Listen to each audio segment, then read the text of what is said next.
Hello everyone, मैं doctor Nilima. जैसा कि आप देख रहे हैं, आज के वीडियो का टॉपिक है टैगोर के अनुसार राष्ट्रवाद, सार्वभौमिकता एवं धर्मनिरपेक्षता का शिक्षा से अंतर संबंध।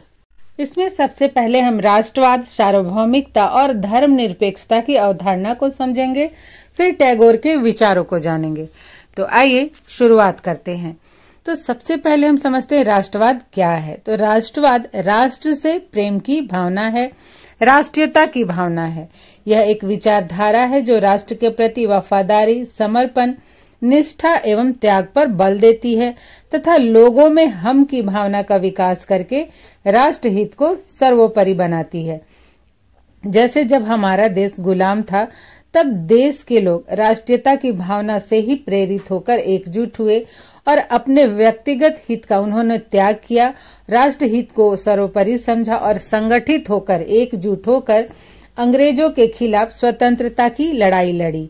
जैसे हम कहते हैं कि हम भारतीय हैं, तो ये हमारे अंदर राष्ट्रवाद की भावना है। और राष्ट्रवाद के प्रमुख तत्व हैं राष्ट्र के प्रति निष्ठा, एकता या हम की भावना, राष्ट्र हित को महत्व और राष्ट्र के प्रति देशभक्ति। अब समझते हैं सार्वभौमिकता को। तो सार्वभौमिकता एक धार्मिक और दार्शनिक अवधारणा है। सार्वभौमिकता शब्द का शाब्दिक अर्थ है सर्व अर्थात सभी के लिए, भौमिक अर्थात भूमि या पृथ्वी या विश्व से संबंधित, और ता का अर्थ है पृथ्वी पर सभी के लिए लागू या विद्यमान। तो इस प्रकार से सार्वभौमिकता एक प्रत्यय है जो किसी अवस्था को या किसी स्थिति को दर्शाता है। इसमें कोई भी सिद्धांत सभी के लिए लागू होते हैं, सभी जगह पर एक समान लागू होते हैं। जैसे हम शिक्षा के सार्वभौमिकरण की बात करते हैं, तब हम पूरे विश्व को शिक्षित बनाने की बात करते हैं, शिक्षा को पूरे विश्व के लिए सुलभ बनाने की बात करते हैं। हम अपने देश में शिक्षा के सार्वभौमिकरण की बात करते हैं, तो हम कहते हैं कि प्राथमिक शिक्षा 6 से 14 वर्ष के सभी बच्चों के लिए अनिवार्य होनी चाहिए। और अब धर्मनिरपेक्षता का अर्थ है कि राष्ट्र का कोई विशिष्ट धर्म न होना तथा सभी धर्मों के प्रति समान व्यवहार करना। यह एक ऐसी विचारधारा है जो राज्य को और धर्म को अलग अलग रखती है। इसमें राज्य न तो किसी धर्म को बढ़ावा देती है और न ही किसी भी धर्म के मामले में हस्तक्षेप करती है।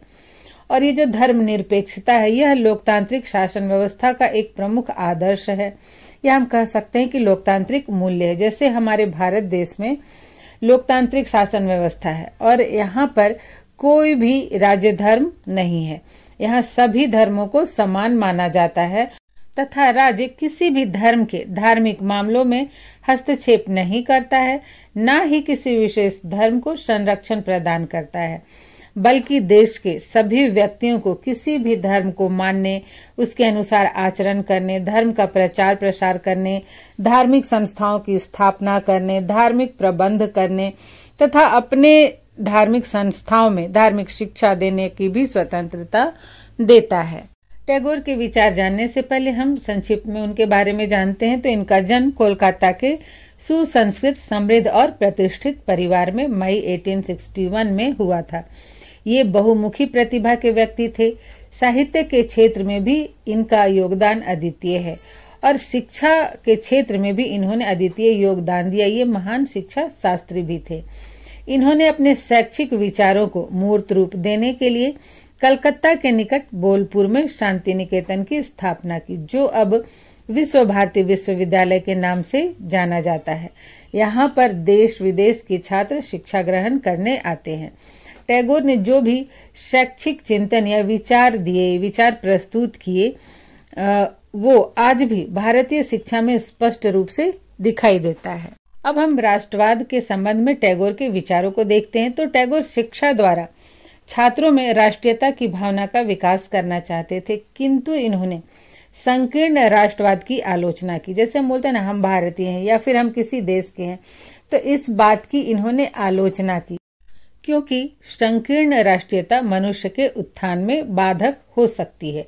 इन्होंने कहा कि संकीर्ण राष्ट्रवाद से असहिष्णुता को बढ़ावा मिल सकता है, क्योंकि राष्ट्रवाद की भावना में मानवता और आध्यात्मिकता का अभाव होता है। मतलब इसमें हम राष्ट्र को सर्वोपरि मानते हैं, तो यहाँ पर मानवता की भावना का अभाव होता है और यह दो राष्ट्रों के बीच युद्ध, घृणा, संदेह का भी कारण है। जैसे हमारे देश के साथ पड़ोसी देशों का युद्ध होता है।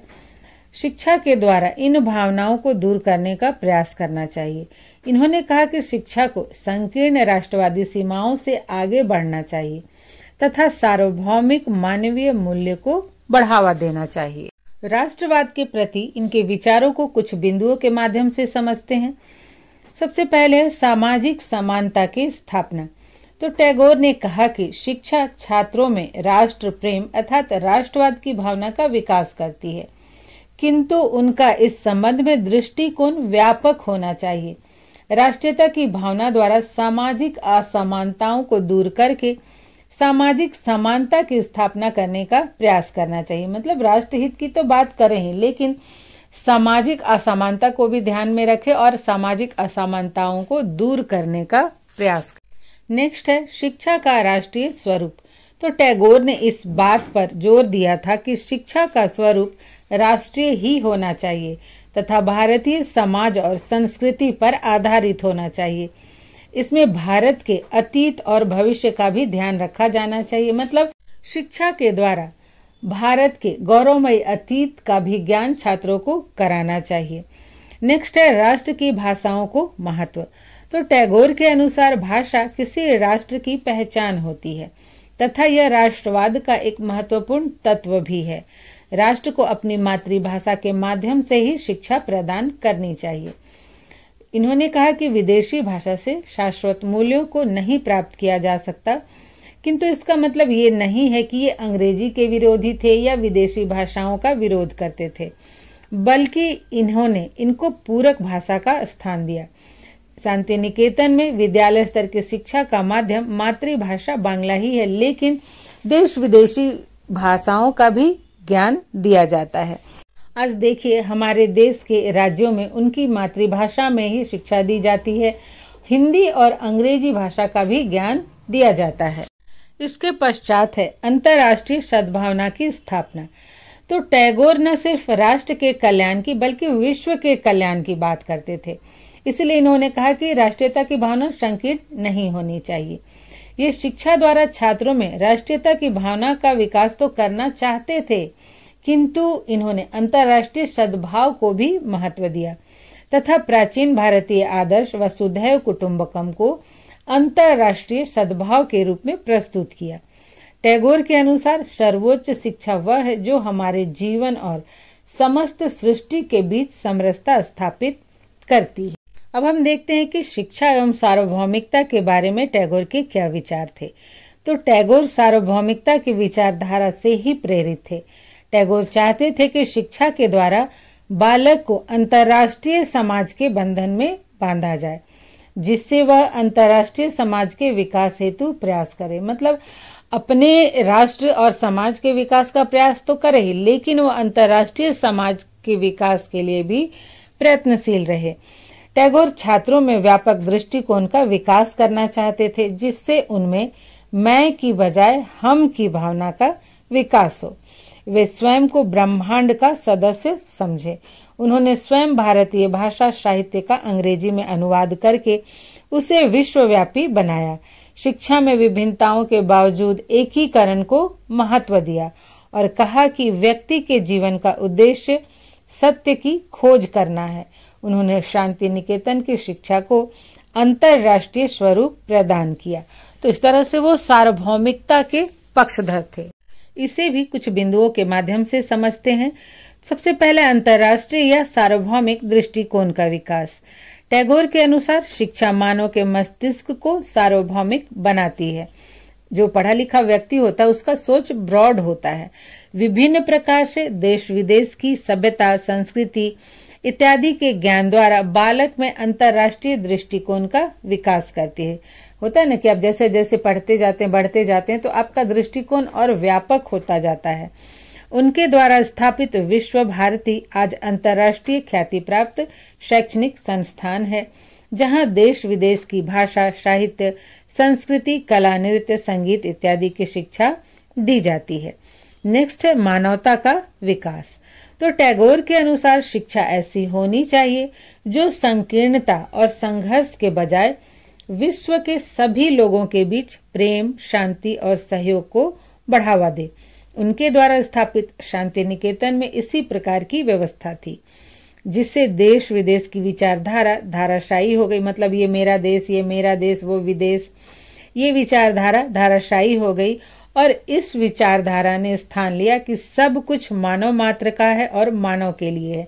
आज देखिए, किसी भी देश के शिक्षक हो, छात्र हो, व्यक्ति हो, वो निर्बाध रूप से किसी दूसरे देश में जाकर पढ़ाई कर सकते हैं, जॉब कर सकते हैं, वहां बस सकते हैं। कुछ नियम है, उनका पालन अवश्य करना होता है, लेकिन आज ये बाधा नहीं रही। नेक्स्ट है सार्वभौमिक मानव सेवा। तो टैगोर के अनुसार शिक्षा का उद्देश्य न केवल राष्ट्र का कल्याण बल्कि विश्व का कल्याण है। टैगोर का मानना था कि कोई भी राष्ट्र अंतर्राष्ट्रीय सहयोग के बिना आगे नहीं बढ़ सकता है, ऊंचा नहीं उठ सकता है। अब आप देखिए कि कोई भी ऐसा राष्ट्र है, कोई भी ऐसा देश है जो अपनी समस्त आवश्यकताओं की पूर्ति स्वयं ही करता हो, उसको किसी न किसी देश पर निर्भर रहना ही पड़ता है। सभी देश एक दूसरे पर अपनी आवश्यकताओं की पूर्ति के लिए निर्भर रहते हैं। इसीलिए टैगोर ने राष्ट्रीय एवं अंतर्राष्ट्रीय महत्व की भाषा, साहित्य, ज्ञान, विज्ञान, धर्म और दर्शन की शिक्षा पर बल दिया, क्योंकि वे मानव सेवा को सार्वभौमिक और सर्वकालिक बनाना चाहते थे। उनके अनुसार मानव की विभिन्न सभ्यता एवं संस्कृति में जो भिन्नता है वह हमें पृथक नहीं करती है, अपितु वह हमें संसार की विविधता का ज्ञान कराती है। मतलब जो विविधता है उससे अलगाववाद नहीं समझना चाहिए, उसे ज्ञान के रूप में लेना चाहिए। अब हम देखते हैं कि धर्मनिरपेक्षता के संबंध में टैगोर के क्या विचार थे। तो टैगोर ने मानव सेवा को ही धर्म बताया। उन्होंने कहा कि धर्म असीम के प्रति एक तीव्र इच्छा है, असीम को आप परमात्मा भी कह सकते हैं, और उसकी आनंदमय अनुभूति है। मतलब जिस पर भी आप विश्वास करते हैं, परमात्मा को जिस रूप में मानते हैं, उनके प्रेम के आनंद की अनुभूति है। ये पूजा पाठ, अंधविश्वास या कर्म कांडों के विरोधी थे। इनके अनुसार मनुष्य को मनुष्य मानना, मानव मात्र की सेवा करना, विश्व कल्याण की भावना ही सच्चा धर्म है। इन्होंने कहा कि विद्यालयों का प्रारंभ प्रातःकालीन प्रार्थना से होना चाहिए। इसके अतिरिक्त सभी धर्मों के पैगंबरों का जन्मदिन मनाना, उनके उपदेशों से बच्चों को परिचित कराना चाहिए। तो इस प्रकार से हम देखते हैं कि टैगोर ने किसी विशेष धर्म के प्रति विश्वास व्यक्त नहीं किया और कहा कि शिक्षा के माध्यम से सभी धर्म के प्रति छात्रों में धार्मिक सद्भावना का विकास करना चाहिए। मतलब सभी धर्मों का अगर ज्ञान देंगे और जो उपदेशकों का ज्ञान देंगे तो इससे छात्रों को पता चलता है कि सभी धर्म एक ही बात कहते हैं। धर्म से संबंधित उनके सभी विचार उनकी धर्म निरपेक्ष विचारधारा का ही परिचय देते हैं। इन्होंने मानवता को ही सर्वोच्च धर्म माना। तो इस प्रकार से टैगोर राष्ट्रवाद के समर्थक थे, लेकिन संकीर्ण राष्ट्रवाद का इन्होंने विरोध किया।